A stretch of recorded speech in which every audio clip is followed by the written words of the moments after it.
my question would be to you right off the bat is why, after so many years of silence, never having a media interview, and people have said that you have given them interviews in years Well, that's past. hogwash. Yeah. That's strictly hogwash. So we're saying I'm constantly told that I'm misquoted constantly, saying that I said this and I said that, and it's not happening. So it's pretty well established on this. This is the first time you're speaking publicly about your case. Right. Yeah. I've always felt that my attorneys were handling it, and they said to keep a low profile and stay away from it. And in light of all that has been used against me in the media, they created this fantasy monster image, and it's been going on for the last 12 years. And I've ever had no comment, and I had no need to talk to the media for the simple reason that they were looking for sensationalism and they were looking for the monster. When you say fantasy monster image, what are you referring to by that? Well, the idea that I'm a homosexual thrill killer and all that garbage, and they painted this image of me that like I strolled down the streets and stalked young boys and slaughtered them. Hell, if you could see my schedule, my work schedule, you know damn well that I was never out there. Well, you were indicted, convicted, and sentenced on 33 counts of homicide. Is that correct? That's correct. Fix that. Yeah, I was going to ask you, insofar as sound goes, if I'm down with my head, does that hurt your sound quality? No, it's okay. Just try not to move around too much. If you're breaking the song, give him a cue. I ain't going to break into any song. We'll go into the lead-in as you know, you were at 1978. Yeah. You were present. Yeah. Okay, that's the way I'd like to start, and I'd like to kind of Well, what do you got there? Let's see your list. Well, I just like to go through the generalities, maybe talk about the background of the thing, the original case. Bleeping of the language, I will watch the language. Yeah, he's gonna try. John does tend to slip into. Well, I call it as I see it. Some people can't understand that. All right, so whenever the hell they're ready. Now, give me kind of just an overview of the business that you eventually established, the construction work. Is this self-taught then, the construction and maintenance work? I started doing painting, and then I started doing wallpapering and decorating. And inside of 3 years, PDM, which is painting, decorating, and maintenance, was doing $1 million a year. And that was. And I only had 4 employees. And that was the business you were in at the time of the arrests. That's correct. PDM in 1974 became a corporation, and then I owned PDM Contractors Corporation. I owned PDM Plumbing, PDM Concrete, and PDM Decorating. And then I branched off with another partner into Rafco Construction. And from there, we were doing strictly drugstore. John? Now, they did not search the house at that time or look through the house? No. According afterwards, they're claiming that they came to the front door of the house and knocked on the door and that I hid from them. Why didn't you let them in at that time when they were knocking at the front door? There was no way I could have heard them. I was way in the back of the house, in the rec room, on the telephone. When they finally walked around the side of the house, I could look out the picture window, see them there, because I was on the phone, and they could see me clearly too, sitting on the couch on the telephone, because I was talking to my sister in regards to a death in our family. So I told her that I would call her back, got up, went to the door, and he introduced himself as cousin Zach and Piquel, and they wanted to come in and talk to me about Robert Peast. And I had told him that I had not had any conversation with him, but I said, if you want to talk to me, then come back there. And they wanted me to come down to the police station. Okay, well, I didn't have time because I was doing work for the county and stuff like that. Went into the police station finally on the next day. This was after Kozenzak and Piquel were at the house. They had asked me to come in and give me an account of my whereabouts. The thing of it is that on that same day, they held me there for 9 hours, and while holding me there for 9 hours, they executed a search warrant. The first search warrant was executed on December 13th. That is the search warrant where they claimed they went through the house looking for Robert Peast. It was written up to be looking for Robert Peast, and Robert Peast wasn't there. The police had focused in on you as being the suspect and the missing boy, and eventually... well, they were following me around. Following you? Yeah, constantly. And on December 13th, I had made a statement to the police department, and from that date forward, they had me under surveillance. The only trouble is that the Mickey Mouse way they were doing it, they had 2 cars following me day and night. And they had trouble keeping up with me, so I used to go out to the car in the morning and tell them where I was going, so in case I got lost. Because at the time I was doing 5 construction jobs in 5 parts of the city. So in essence, I was all over the place. But this was like Keystone Cops trying to follow me around. There's that one photograph of you and Rosalind Carter. Yeah, Mrs. Rosalind Carter. Well, the Secret Service tries to cover it up and said, well, we don't know how he got into the picture. Hell, I was in charge of the reception. I had to stand at the door and let them know which politicians were allowed in and which ones weren't. The thing of it is, but the Secret Service wanted to cover up and make it sound like that I had no business there. I was cleared, and I was with the Secret Service at the time and setting up the parade route and everything, because I used to set up the parades for the Polish Alliance. And then for 3 years in a row, I had set up the parades to run. And you know, that's a big feat, getting 20,000 Polish people to go in one direction at one time. The subdivision where the Summerdale house is located is built on a clay field. And when it rained, the rain would come down from both ends and would flood from one house to the other. The crawl space would fill up with water. In 1976, I asked a landscaper, I said, what do you do for that sour odor of clay? And he said, spread white lime, just regular masonry lime. On the ground, he said, it'll sweeten up the clay and you won't have that odor. Sort of like what charcoal does in filtering things. That's why the lime was spread in the crawl space. How much lime was spread down there eventually? I think 700 or 800 pounds of it. The first search warrant was executed on December 13th. However, what is strange is you had 20 trained officers that came into that house, supposedly went down in the crawl space, crawled around. There was no mounds of dirt, there was no odor, there was no nothing. I never feared anybody going down that crawl space. The clowning was relaxation for me. I enjoyed entertaining kids. Like some people are, you know, they unwind in different ways, either for going out drinking or that. I could put on clown makeup and I was relaxed. And I enjoyed doing it. It was only twice a month that I did it. Yeah, this was not used then for a lure to draw kids to you No, we would visit different hospitals and entertain the children there. And we didn't entertain them with handcuffs or anything like that. All we used was balloon animals and small toys and stuff like that. But we also did parades. And in the summertime, like on 4th of July, I used to be in 4 parades in one day. I've always told people when I got into clown makeup, I regressed into childhood. It was fun being a clown because you could be yourself or just let yourself go and act a fool. You could be slapstick and funny and have a good time. That's why I always enjoyed clowning. Clowning has taken a bad name because of what they've used in my case. On a historical note, your Iowa conviction goes back to what year was that? 1968. 68. And what was, just in a nutshell, you know, without getting in too deeply, what was the basis of the Iowa conviction? The basis of it was a sodomy conviction. It's the only thing I ever was sentenced to was a sodomy conviction. They're claiming that the state representative's son, who was on the other party, he claims that he was sexually abused by me. And in essence, he was blackmailing me for it. Now, what it boiled down to was oral copulation. And it was consensual. I moved to Waterloo, Iowa. I was honored as Man of the Year because besides working full-time, I also, you know, I was the chaplain for the Jaycees and also ran the membership campaign. And of course, we used pornography. We had stag shows, and that's how we increased the membership from 150 to 400 members in that Gacy chapter. We were dealing with porno films, and we had a girl set up in a room in that. So it was, you know, the thing to do. We were boosting membership from it. So nobody said a word about it.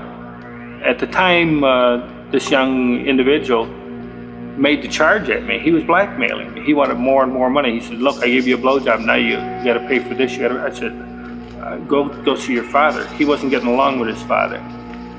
But they came down heavy on me. But how about your dad, John? You had mentioned that you could never really please him, that he had talked of you. And I did not hate I didn't hate my dad either. But you did have a hard upbringing with him, did you not?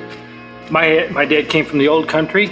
Limited education, but he was a good provider and with strong will and strong views. He was also an alcoholic, sorry to say. Was he abusive? Did he strike out at you? When he drank, he was almost like a different person. My dad struck all of his children all the time. Yeah. When you paroled out, where did you establish your residency? I was under the Interstate Compact. I was paroled back to Illinois. Mm-hmm. And you went to Springfield first, did you not? No. No? Directly to Chicago because I had a job working at Bruno's restaurant. That was a requirement of Interstate Compact transfer. You had to have a job and a place to stay. I moved in with my mother. In the condominium, my dad had just passed away. So I lived with my mother and worked at Bruno's as a chef. When I first got out on parole, for the next 2 years, I stayed with Bruno's restaurant. Mm-hmm. And I worked for them. But on the side, I used to go in at 4 in the morning and get off at 2 o'clock in the afternoon. And to me, that was too short of a day, not enough work. So I started doing odd jobs painting. Mm-hmm. And I found that on the weekends, the afternoons and the weekends, I was making more money than I was as a chef, even though I was getting 12 something an hour. Mm-hmm. I borrowed $600 from my mother, and through odd jobs, I left the chef business. I owned PDM Contractors. PDM was able to work 52 weeks out of the year, while most construction companies shut down for the winter. I never had time to shut down because I had them on a waiting list. Our business was growing at that rapid rate. That Summerdale house was rented to PDM Contractors, and like the living room was the front office. The dining room of that house was like a boardroom because it was an 8 by 10 foot table with big captain chairs, because we use it as a boardroom for meetings. John, the media has called you a homosexual killer. What is your position on homosexuality? I have nothing against it. I'm an outspoken liberal. I don't care for the labeling. I don't care for any labeling for that fact. Do you claim homosexuality? No, I would definitely not be homosexual. I have nothing against what they do, and I don't deny that I've engaged in sex with males, but that I'm bisexual. You're bisexual? Right. My preference is women, and I've been married enough times and have children, and I see nothing wrong with it. My dad had conservative values. If you're out after midnight, you're up to no good. My dad did not believe it. If you're out after dark and you didn't leave a phone number, you were up to no good. So I think that's why I tended to go that way more, just to be the opposite of him. I was married twice, and just because I didn't get along in the marriages, my marriages went down the drain only because I was a workaholic, working 7 days a week in that. There was 12 keys out to the house. 12 sets of keys? 12 sets of keys. Anybody working for PDM Contractors had a set of keys for the house. So you could come and go when you wanted. And of course my neighbors would keep me informed. They would inform me, God, while you were out of town, they must have been partying all night there. Who is Rossi? Michael Rossi was an employee of PDM. Mm-hmm. And how old was he at the time? Who was he? He was 20 years old. Insofar as being bisexual, if I wanted to engage in sex, Rossi and Cram were willing to go down on me anytime I wanted to, providing they were given stuff. Now, when the search warrants were effected in your case, they did find an awful lot in the crawl space of your home, did they not? Well, yeah, I had offered to sell them the house because I thought there was nothing down in the crawl space. Yeah. I had never had any qualms about them going down in the crawl space. Well, how many bodies were actually located on the property, and where? To my understanding, there was a total of 29 bodies, or 28 bodies were found on the property. 27 of them under the house. And the rest? One was under the driveway, one was under the garage. So that makes a total of 29. Okay.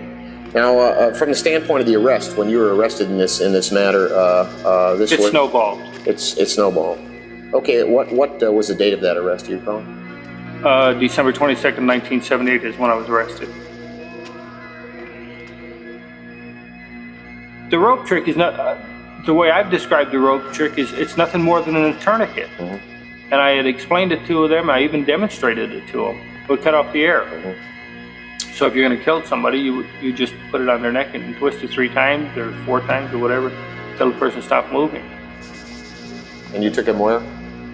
Out on the I-55 bridge. And that's where, how was he then taken from the car and placed into the river? Just opened up the trunk and dumped him in. Okay. There was no big special deal on Yeah. it. I couldn't get down in the crawl space that easy, and then I had to bum back to begin with. You got to crawl on your belly to move around in the crawl space. There is no way that I could have done any of the digging down there. I had enough trouble just getting down there. Gregory Godsick, let's see, number 4.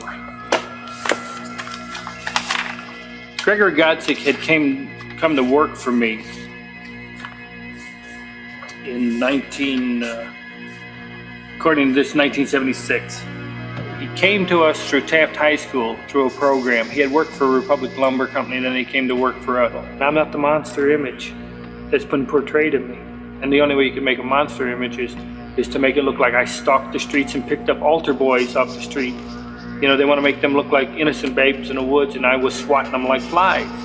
My encounters were always by happen chance. If you pull up at a stoplight and there's somebody standing there waiting for a bus, if you give them a ride, and if you ask them whether, you know, do you get in anything or you want drugs or something like that.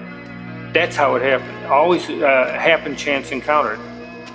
A number of, 3 or 4 psychiatrists, psychologists interviewed I you. had 13 of them. There was 6 for the defense and 7 for the state. Yeah, what was the state position doctor, of the defense psychiatrists? What did they feel your problem was?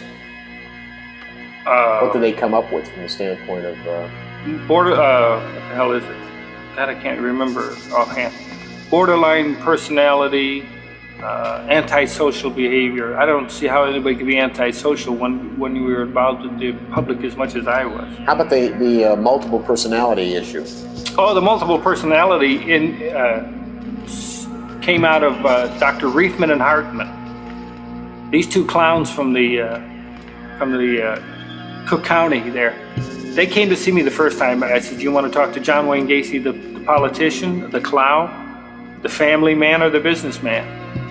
The next day, I see it in the newspaper. Gacy has 4 personalities.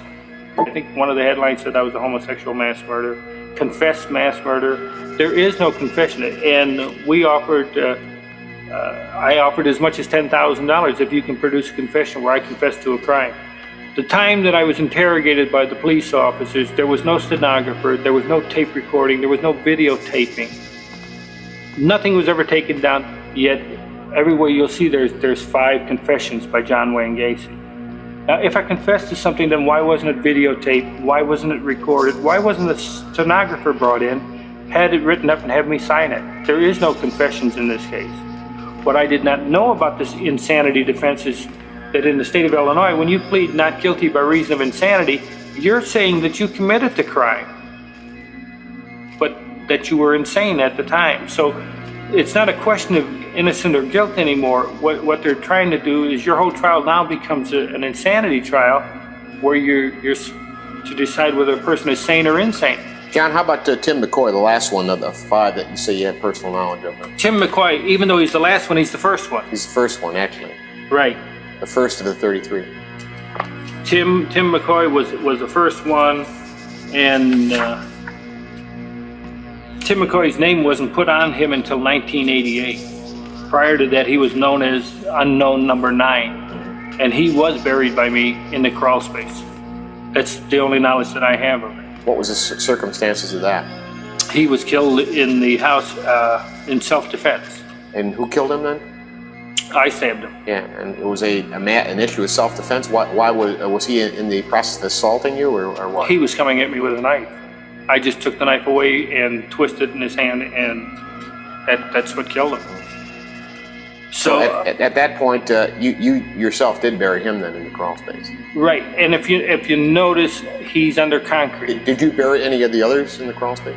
No, I had nothing. I had no knowledge of them. Yeah. Well, why is it that your first one is there, and then 20-some others are buried down there as well? Did somebody know that you had done this with the first one, that giving them an idea? More than likely, when drinking and getting high with the others, yeah. Admitting it to them.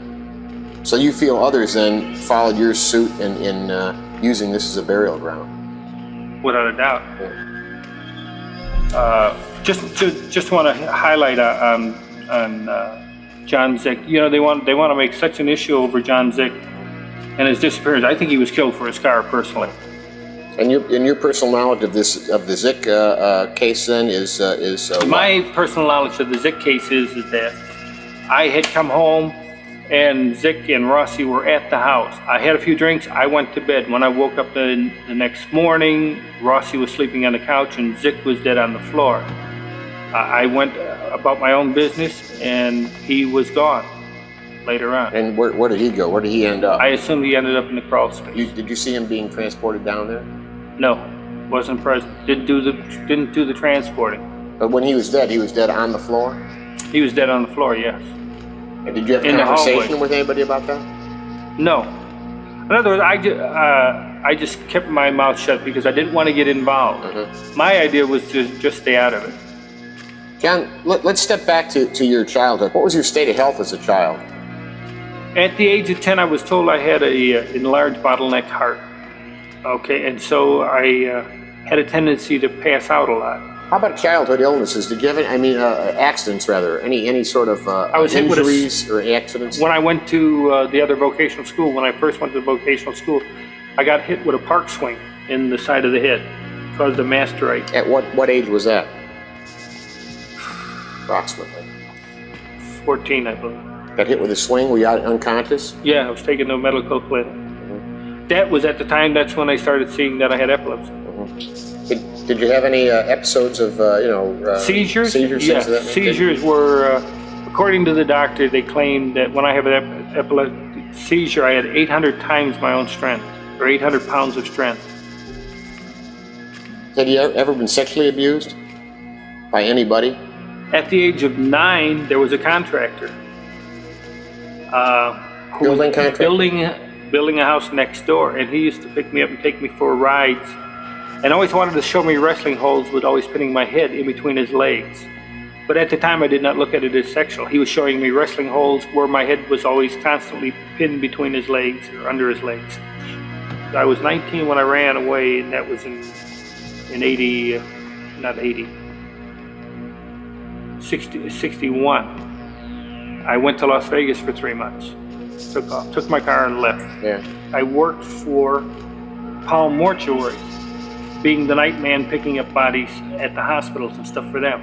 I worked as a night man only. I did have nothing to do with the bodies.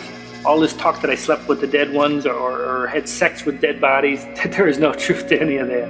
You did live in the mortuary. I lived in the mortuary, yes, but not in the embalming room. I mean, they make it sound like, I slept in the crypts with them. And I never climbed into a coffin or anything like that.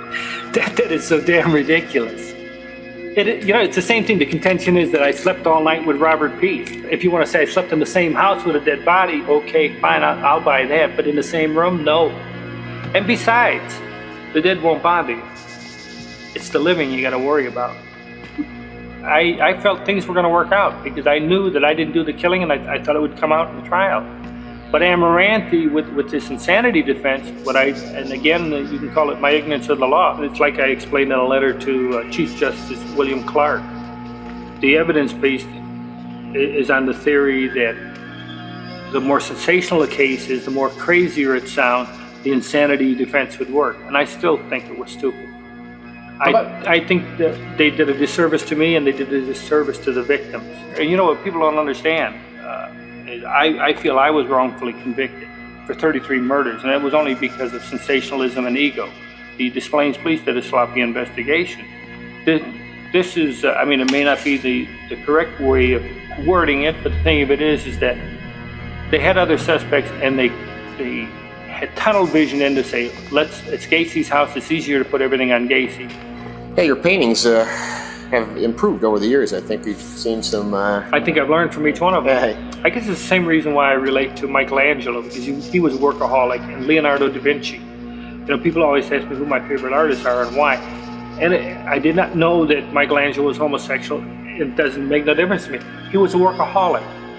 He was a sculptor. He was a painter and did a lot of other things. Da Vinci was an inventor of that.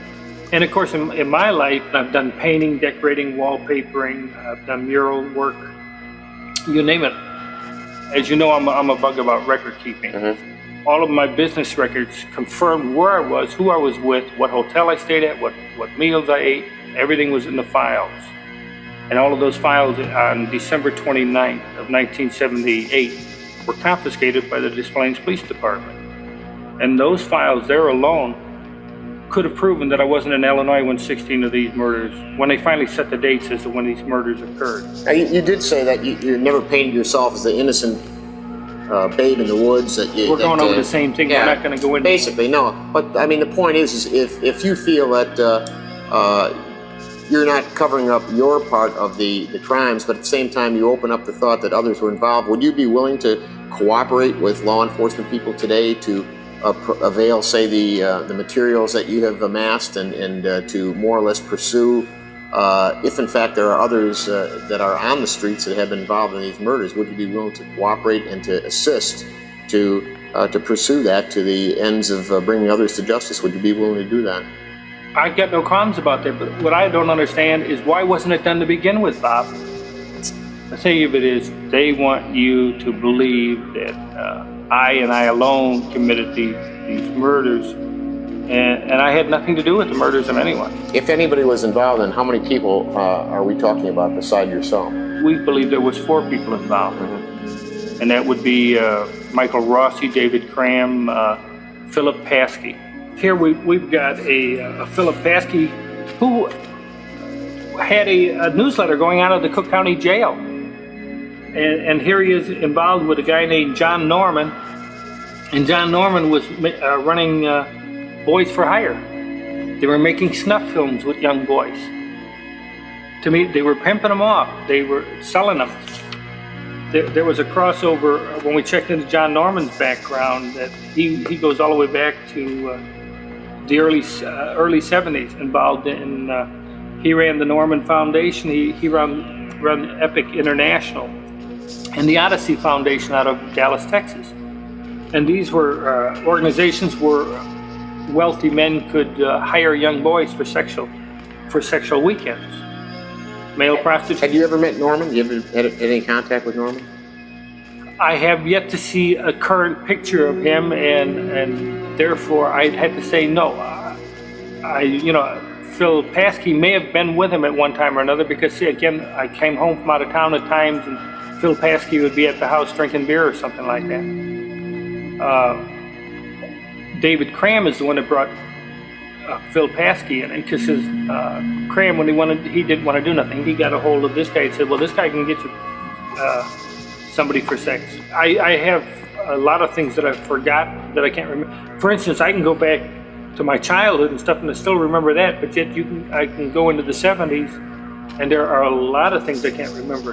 The same thing with the victims. I've looked at all of, I don't know if you notice here, we got pictures of every one of the victims here, and believe it or not, for the last 12 years I've studied these photos of these victims, and there is no we have a shot of all of the victims together here.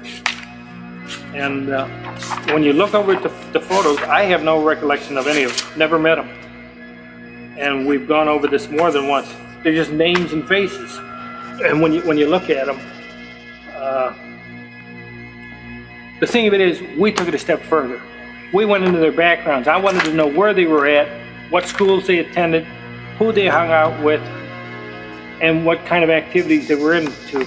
And that's what we dug up on each one of the victims. But still, there is no association. None of them never worked for me. None of them, they never went to any places that I ever hung around, because I didn't hang around that many places unless you were involved in politics or you were involved in clowning, then I might have ran into you. But there's no way I could have run into any of them. They've got all that jewelry that doesn't belong to the victims. They've got the 2 clown suits that don't belong to the victim.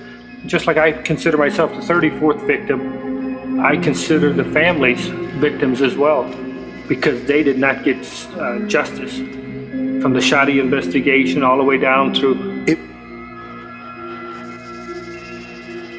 As I told you, when the FBI first came in to check on me, you said that you were kept out of the case back in '78, and that was only because of egos. They did not want a professional coming in and doing an investigation. So they did their sloppy investigation and let it slide that way. You see, everybody was so excited about the large, massive case, and everybody was looking with their egos as to how they could close this thing up. And you know the only one that they really hurt? You've had the victim's family vent all their hostility towards me, and they think I'm the monster that killed their son or took out their son and stuff like that. When in fact, most of them don't even have the remains of their own sons. And you know, that's another thing everybody misses from this, is that the victims' families are not aware that in a lot of the cases, they don't even have the remains of their own sons. Because Dr. Stein never turned over the whole body, and they took the heads off of each one of the victims. So when you turn over the remains to a loved one's family, they don't have the whole body. What do you actually feel that my case has been thoroughly investigated? I think, John, in a case like this, and I find this in many major cases, that things are at the time of the case are done rather hastily because of the fact that there's pressure on. Yeah, but that's a political answer. I know. Yeah. I don't want a political answer from you. I want a basic answer. Do you actually think that the investigation of my case has been done right? I believe in your case that there should have been more focus on others, as there should have been others checked out a little more thoroughly. That's the belief I've developed over these years. Yeah, I just think that we're kind of wrapping it up here. I think we accomplished something today. Certainly we put something down on tape that has not been said. My feeling as a career law enforcement officer is that if John Wayne Gacy is guilty, then he should be punished. If John Wayne Gacy has others involved, then they should be brought in, they should be punished. Basically, I believe in total investigation and total justice, and that's really what I've been looking for all along.